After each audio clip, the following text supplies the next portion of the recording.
بسم الله الرحمن الرحیم.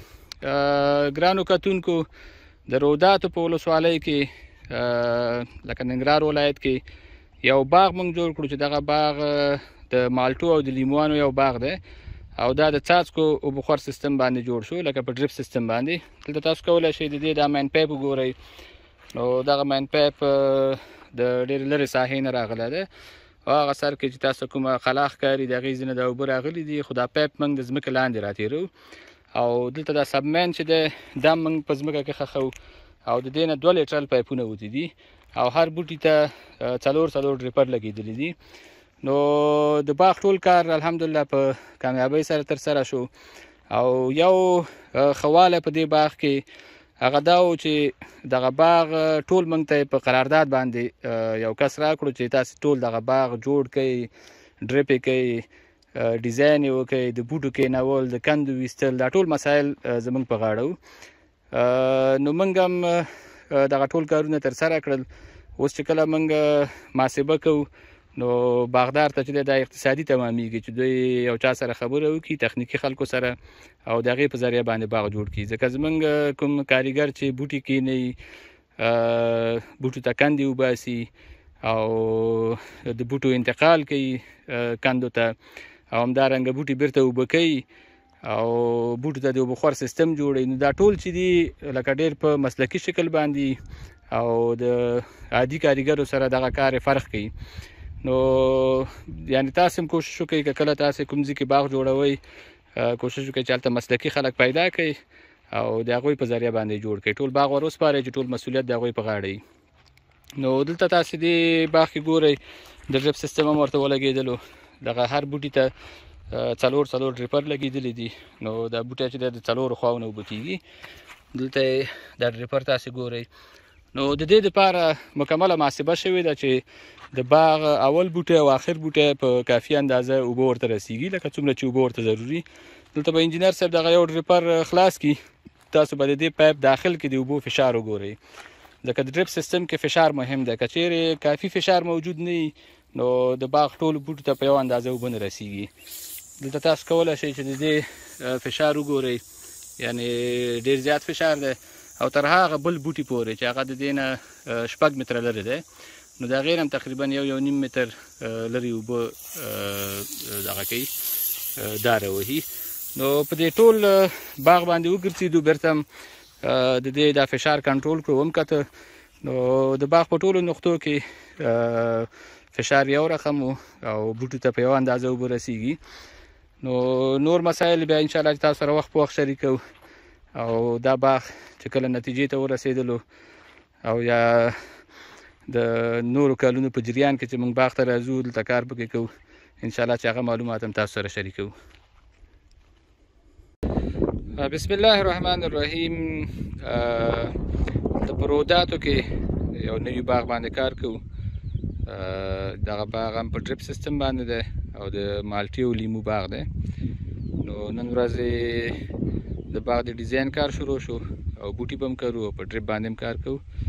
انشاءالله چې د دې باغ ټول جزئیات به تاسو سره قدم په قدم شریکوو.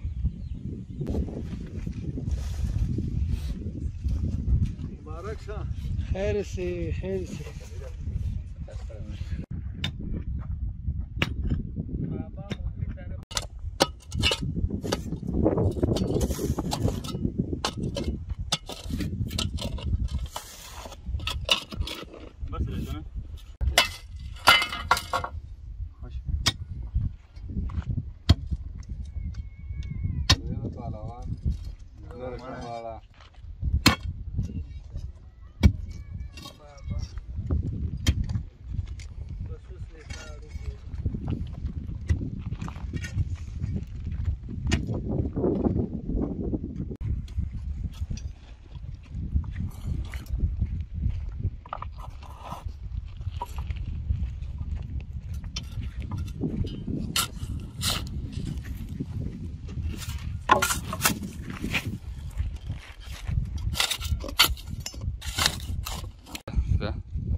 باشه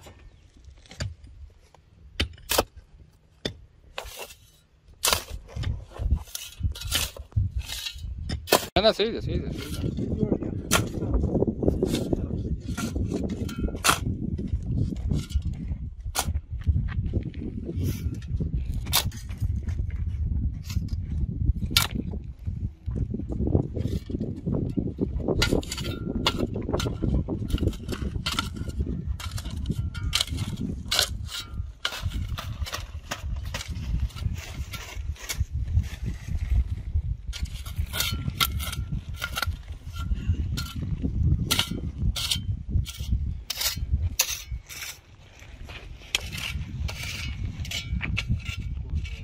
په باغ کې له خیره سره نیالګۍ کرولو پروسه هم روانه ده او موږ د ډریپ سیستم دپاره هم پایپونه ځغلول ورته شروع کړي خو د هغې نه مخکې چې ډریپ سیستم یې تکمیلیږي هر بوټي ته دغسې همدې لیټرل پایپونو په ذریعه ورته اوبه ورکوو نو یو وار د همدې پایپ په ذریعه اوبه کوو او د دې نه وروسته بیا ورته ډریپر یې لګوو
دا د دې باغ هډینټ دی او دلته اتومات وال دی چې اضافه اوبه لکه د باغ نه کومې اوبه چې اضافه دي دا بیرته ځي ذخیرې ته نو دې خواته د دې باغ دپاره یو ذخیره ده اضافه نو اضافه اوبه هلته ځي او نور یې دا هغه مرکزي یونټ دی هډ یونټ دی ریلیز وال پکې لګېدلی د دوه پریشر ګیجې دي او دا د سره سیستم دی او هلته فلټر دی نو کله هم چې دې باغ ته سره ورکوو نن خو اوله ورځ ده دې ته هم صرف د باغدار ته هم طریقه وښودله په راتلونکي کې به دا بیا د غټ بیلر نه استفاده کوي نو ته وایي دغه سره ور شروع کړه نو کله هم چې دا منځنی وال بندېږي وینچوري خپل کار کوي نو دې وخت کې د سطل نه چې ده سره سیستم ته داخلیږي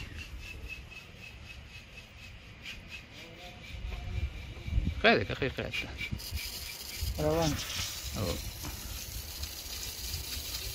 نو اوس په دغه حالت کې دغه روانه ده دا سره چې ده سیستم ته روانه ده چون موږ اوبه اچولي دي دغه داسې رڼې دي په پایپ کې نه ښکاري حرکت یې خو که چېرې دغه وال ته لږ بند کړه بیا دې وخت کې دغه معلومیږي د اوبو حرکت هم معلومیږي او دلته سطل ته هم تاسو ګورئ چې تقریبا نیمایي ته ورسېده نو په دغه طریقه باندې باغ ته سره ورکول کېږي ډېر ښایسته او اسانه سیستم یې د ټول باغ دپاره محاسبه کېږي مثلا باغ ضرورت لري هر بوټی 10 ګرامه سرې ته نو د ټول باغ د 1000 بوټو هر څو بوټي چې د هغې محاسبه کېږي هغه سره راځي په اوبو کې حل کېږي او د دې ځینه هر بوټي ته د اوبو سره یو ځای سره هم انتقالیږي ښه دغه باغ نن الحمدلله تکمیل شو 8 جریبه د مالټو او د لیموانو باغ دی دلته یو شی چې ډېر ضرور دی هغه دا ده چې کله تاسو بوټی کینوئ نو په همدغه د کینولو په وخت کې دغه بوټی تربیې ته ضرورت لري، یعنې شاخهبوري ته ضرورت لري. ډېر ملګري اوس راځي باغونو ته یې موږ ورځو چې د هغوی بوټي د اولې ورځې نه تربیه شوي دي، هغه خراب دي، خرابه وده یې کړې ده. نو هغې کې چې کله قیچي وهل کېږي نو بېرته هغه یو کلن بوټی ترېنه جوړېږي، ځکه غلطو ځایونو کې څانګې کړي دي هغه باید ترېنه کټ شي. نو په دې اړه تاسو زموږ هغه نورې ویډیوګانې مو ګورئ، د نوې کېنول شوو بوټو په باره کې موږ ویډیو جوړه کړې ده، هغه هم شته. هغه بوټي چې خرابه وده یې کړې وه په اول ورځو کې شاخهبوري پکې نه وه شوې، هغه باره کې ویډیو شته. خو دا یو تکراري غوندې یو ویډیو جوړوو چې دې باغ باندې نورې ویډیوګانې موږ جوړې کړي دي، نو دا به م ورسره مل یو وړه غوندې ویډیو وي. نو دغه بوټی زه شاخهبوري کوم، اول دا کومه ساحه چې هغه د پیوندي یا د روټساک کومه لخته چې ده نو دا به ترېنه لرې کوو، او بیا لاندې که کومه یو نیمه لخته ولري هغه ترېنه لرې کوو. کومې ټیټې څانګې چې دي دا ټولې ترېنه لرې کوو، او پاس که کومه څانګه داسې چې په ښه زاویه باندې تلي، دلته ګورو چې دوه دانې موازي څانګې دي، نو یوه یې لرې کوو، دا یوه یې پرېږدو. کومه څانګه چې پرېږدو نو هغه کولی شو چې د هغه سرکب کړو تر څو دا تیزه وده وکړي. نورې کومې میده څانګې چې دي هغه هم لرې کوو، او بالاخره بوټی چې دی تقریبا په 80 یا 80 سانتي کې قطع کوو تر څو په دې ځای کې نودې وباسي. دې سره بله مهمه خبره دا ده چې دا بوټی به د دې سر نه تر دې لاندې ساحې پورې به دا نودې شنې کوي. نو تاسو به کوشش کوئ چې دغه لږ ساحه چې ده په دې کې چې کومه نوده راشنه کېږي هغه باید د ګوتې په ذریعه باندې وتوږل شي، یعنې بل کال شاخهبوري ته دا باید پاتې نه شي. په همدې اول پسرلي کې چې کله دا بوټی وده شروع کړي نو دلته به واړه بچکي را شروع شي، لکه دغه زخې به ټولې ویښې شي. دغه د کومې زخې چې دي دا پرېږدو چې دا وده وکړي، خو د تقریبا د ځمکې نه تر یو لیش پورې ساحه چې ده دلته چې کومې نودې راشنې کېږي هغه باید د لاس په ذریعه باندې قطع شي، او که کله لږې غټې شوې وي د لاس په ذریعه نه قطع کېدلی نو بیا کولی شي چې هغه هم د قیچي په ذریعه قطع کوي. راځو دې دویم بوټي ته. په دویم بوټي کې به هماغه مسله ده، لاندې د روټساک برخه ده دا ترېنه لرې کوو، دلته دغه ډېره ټیټه ده دا نوده، دا هم ترېنه لرې کوو. دا نوده بیا مناسبه ده، د دې سر قطع کوو، او پاس نور اکثره نودې چې کومې وړې دي هغه ترېنه لرې کوو، او کومې نودې چې په ښه زاویه کې ځان جوړ کړی دی نو هغې سره غرض نه کوو. دلته د دې کوم څوکې چې دي هغه قطع کوو. په دې ځای کې وګورئ دلته د یوې نودې په ځای باندې 15 نودې شنې شوي دي، یعنې 15 لختې دي.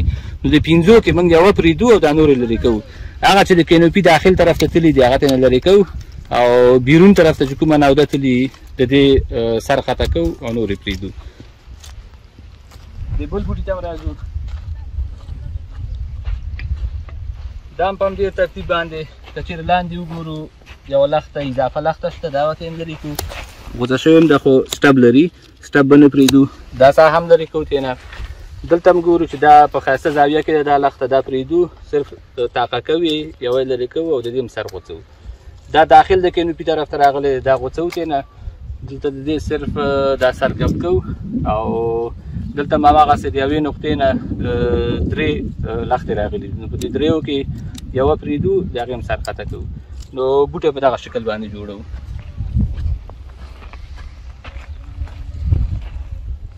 دلته هم هماغه قصه ده، د روټساک ساحه چې ده لکه دې ځای کې سټپ ده، یعنې اوږد ده، دا باید پاتې نه شي په دې اندازه، دا په دغه اندازه باندې قطع کوو. ورسره دلته وړې وړې نودې دي دا قطع کوو. کومې نودې چې ټیټې هغه لرې کوو. دلته ګورو چې د دې زاویه صحیح ده، د دې نه سر کپ کوو. دلته د یوې نقطې نه 3 دانې نودې راشنې شوي دي، او دلته دا بوټی چې دی سر کپ کوو. نو په دې ترتیب باندې نور باغ کې شاخهبوري شوې ده. نو باغ الحمدلله ډېر ښایسته ډیزاین شو، برابر شو، او آخري پروسه هم دا وه چې موږ دغه بوټي تربیه کړو، یعنې شاخهبوري کړو، او نورې کومې سپارښتنې د باغ په اړه چې دي هغه هم د باغدار سره شریک کړئ.